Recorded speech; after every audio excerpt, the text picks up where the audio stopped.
언론 뉴스에서 전국의 아파트 57.6%가 상승거래였답니다.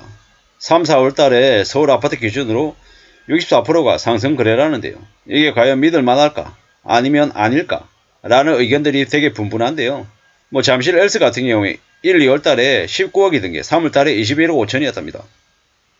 대한민국에 법이 살아있다라고 하면 저 거래를 다 까발려서 정말 실제 거래인지 아니면 나중에 거래 취소되는 건인지를 명명백백하게 밝혀서 부동산 실거래가 시스템에 옆에 등기 여부를 기재해야 된다고 생각합니다. 그냥 아니면 말고 식으로 호가 올려놓고 계약금 체결했다라고 해놓고 실제로 등기 안하면 뭡니까? 사기죠. 가짜입니다. 저런 식으로 분위기 띄워놓고 또 아직 남아있는 아직 연끌하지 않은 20대 30대들을 상대로 개짝을 부리는 게 아닌가라는 의심이 듭니다. 세종시도 다시 올라가고 있다라고 얘기하는데 경기도도 올라간다, 인천도 올라간다, 제주도 올라간다, 전부 다 올라간답니다. 왜 그냥 지금 대대적으로 집 사라고 떠들어대죠. 그냥 막장짓을 하고 있는 같은 느낌이 자꾸 듭니다. 지금은 집을 사야 될 시기입니까? 아니면 기다려야 되는 시기입니까? 절대로 지금 살 시기 아니다. 금리 앞으로 더 올라갈 가능성이 크다. 첫 번째. 두 번째, 10여 년 동안 거품이 너무 많이 끼었다. 지금 호가는 사실상 제정신이 아닌 미친 가격이다. 세 번째, 기다리면 집값 내려간다. 안 내려간다 얘기한 놈들은 입을 찢어버리십시오. 절대로 믿어서는 안 됩니다. 지금 집 사가지고 기다리면 집값도 올라간다. 이런 병신 같은 소리 하는 놈들은 손절하십시오. 절대로 가까이 하지 마십시오. 사기꾼입니다. 아니면 사기꾼한테 당하는 한심한 인간 족속입니다. 지금도 집값이 오른다라고 떠들어대고 매수 문의가 폭주한다라고 얘기하고 집값이 덜썩인다고 얘기합니다. 쓰레기들입니다. 개쓰레기들입니다. 현장에 가보십시오. 현장 썰렁합니다. 썰렁합니다. 없습니다. 절대로 그냥 언론에 나와 있는 뉴스만 보고 진짜라고 믿고 가보면 뭐지 싶습니다. 가짜더라는 거죠. 가짜로 난무하는 짓거리들이 주식시장에만 있는 게 아니라 부동산 시장에도 많다라는 거. 그리고 그러한 것들을 보면 볼수록 의심해야 된다라는 거죠. 사람 말을 그렇게 못 믿냐? 그렇게 많은 능력을 가지고 있는 사람들이, 재산을 가지고 있는 사람들이 거짓말 할 리가 있냐 없냐? 이런 말 믿지 마십시오. 그 어느 누가 얘기해도, 부모가 얘기해도 의심하고, 가까운 친구가 얘기해도 의심하고, 전문가라는 놈들, 특히 서울대 나왔다, 하버드 나왔다, 엘리트다라고 얘기하는 놈들, 슈트 입은 사기꾼들의 말은 더더욱더 의심하셔야 됩니다. 1년 이내에 금융위기 발생할 수 있는 가능성이 크게 줄었다. 이딴 개소리에 넘어가지 마십시오. 왜냐? 부동산 침체될 것이고요. 경상수지 적자, 무역수지 적자 심해지고 있고, 지금 PF대출 연체 9%, 10% 얘기하고 있고요. 상상을 초월하는 대충격들이 계속 일어나고 있습니다.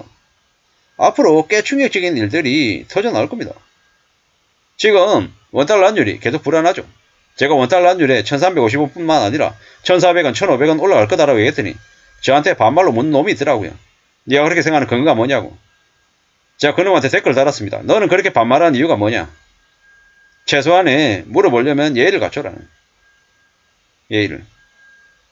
원달러 환율이 계속 올라가고 원화가 약세인 이유를 모르냐고.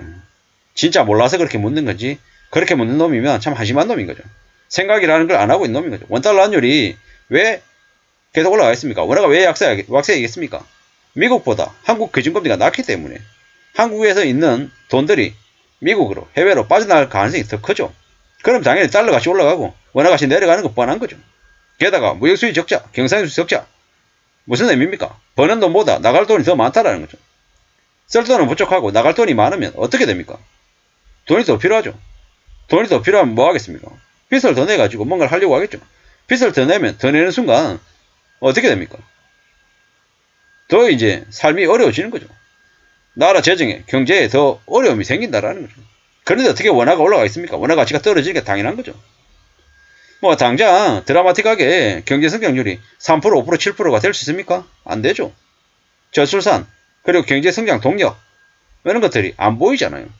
게다가 나라의 대통령이라고 하는 놈이 러시아와 중국을 향해 막말을 내쏟고 있어서 대려 지금 정치적인 상황만 불안한 게 아니라 경제적인 상황까지 더 악화가 되고 있죠.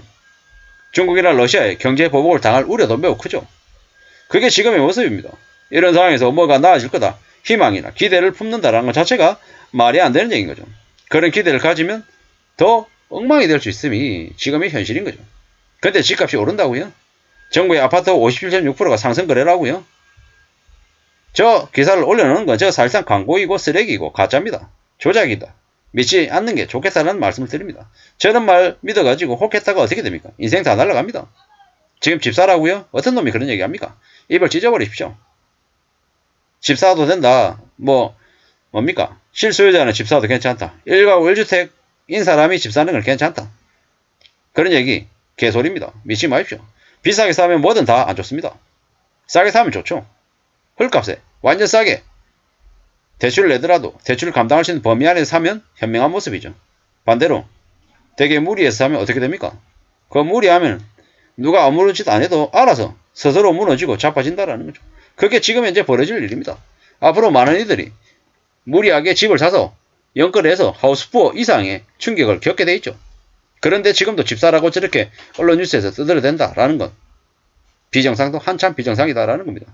시간이 지나면 지날수록 부동산 따위가, 주식 따위가, 코인 따위가 문제가 아니다. 당장 먹고 사는 게 문제다라는 겁니다. 바깥 만원 시대가 이미 지나서 12,000원, 15,000원 시대가 오고 있고 물가가 상상을 초월할 정도로 오르고 월급은 더 이상 오르지 않는 기본급 사회가 되고 이제 회사에서도 개인 신상, 집 주소, 핸드폰 번호를 점점 가리기 시작할 겁니다. 왜겠습니까? 회사에서 나가라 그러고 아웃시키고 이러는데 직장 상사에 대한 불만, 원한 이런 것들 때문에 개인적인 복수를 할 것 같고 또 온갖 추악하고 충격적인 일들이 계속 벌어지기 때문에 점점 개인과 개인 간의 소통을 멀리하게 될 것 같다라는 겁니다. 그러면 점점 더 어떻게 되겠습니까? 개인화되는 거죠. 함부로 남을 믿지 못하는 거죠. 의심하는 거죠. 그래야 안심하고 살아갈 수 있기 때문인 거죠. 앞으로 살아가는 삶이 더 혹독해지고 더 참혹해집니다. 부동산 따위가, 주식 따위가 문제가 안 된다라는 거죠. 어떻게 해야 살아남을지, 어떻게 해야 견딜지 그런 고민을 해야 된다라는 거죠. 부동산은 주식으로 일확천금을 벌겠다. 욕심부린 이들이 대거 몰락할 겁니다. 연끌이라고 하는 단어 자체에 이미 무리한 용어들이 포함되어 있습니다. 용어까지 끌어모았다. 용어까지 끌어모으면 어떻게 됩니까? 툭 건드리면 넘어진다라는 거죠. B2, 빚내가지고 투자한다. 이미 시작부터 질 수밖에 없는 설계였습니다. SC증권 말 대규모 주가 하락 사태 때문에 말이 많죠. 아니 정신 나간 게 자기의 신분증을 다 맡겼다라는 건 그 신분증과 계좌를 이용해가지고 빚을 얼마나 줄지 누가 안다고 그렇게 함부로 맡기냐라는 거죠. 맡기는 순간 자기 인생까지 다 맡긴 겁니다. 담보로 넘긴 겁니다. 인생 끝장난다라는 거죠. 그런 무서운 일을 계속 벌린다. 사실상 정신이 나간 겁니다. 앞으로 1000명이 1조 원이 넘는 돈을 맡게 됩니다. 정신이 나간 거죠. 35 맡기고 다른 사람한테 투자 권유했던 임모씨 연예인들 정신 나간 거죠. 평생 아마 빚에 허덕이며 살게 될 것이고 사람들의 손가락질을 감당하면서 살아야 될 겁니다. 함부로 지금 집값 따위에 관심을 가해서는 안 된다는 말씀을 좀 드리고 싶었습니다. 감사합니다.